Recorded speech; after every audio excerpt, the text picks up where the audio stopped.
আপে কি রান আপের একটা কোচিং পয়েন্ট বলো তো?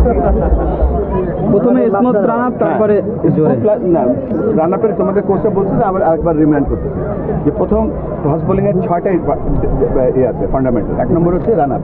রান আপের হাতটা কাছে থাকে, হাত যদি এখানে থাকে অসুবিধা হবে না। এখানে আসো বাবা, তুমি এখানে ওদিকে থাকো, তুমি মনে বল করছো। হ্যাঁ, তুমি বল করো। ঘুরতেছে না, হারাতে হবে না, কি হবে অসুবিধা হবে? আপনি বসো বাবা, বসে যান, একদম বসে বসো, পা এমনি বসো, পা ছড়া বসো। হ্যাঁ, কি অসুবিধা হচ্ছে? পা গেলে ওইদিকে নাও, পুরা পুরা দুইটা পা, আরো একটু পিছিয়ে। হ্যাঁ, এবার বল করো, এবার না ওইদিকে ওইদিকে বলো। বিজি জাম্প করে কেন? তারপরে তারপরে কি হয়? তারপরে জিনিস গেলে খুব তাড়াতাড়ি হয় ব্যাকফুট ল্যান্ডিং।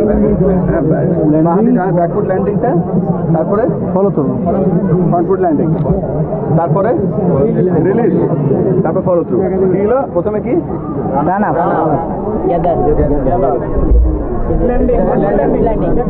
তারপরে ফ্রন্ট ফুট ল্যান্ডিং, রিলিজ, তারপরে এই 6টা ইম্পর্টেন্ট থাকবে। আর সবথেকে ইম্পর্টেন্ট কি? না, সবথেকে ইম্পর্টেন্ট তোমার চোখ। একটু জায়গা চোখ, তুমি কি করে এইদিকে তাকাই, যদি তাকাই গেলে হবে না। এইগুলি তোমাদের কোর্সটা অনেকবার বলছো তোমাদের। এটা যখন তুমি করবা তখন করার সময় মনে রাখবা যে এই যে যখন তোমার কোনো সমস্যা হবে এই 6টার কোনো একটা ফিরে যাবা, দেখবা ঠিক হয়ে গেছে। For more updates, subscribe to our YouTube channel and click on the bell icon. Follow us on Facebook and Instagram. Download T-Sports app to enjoy exciting games and highlights. Visit tsports.com.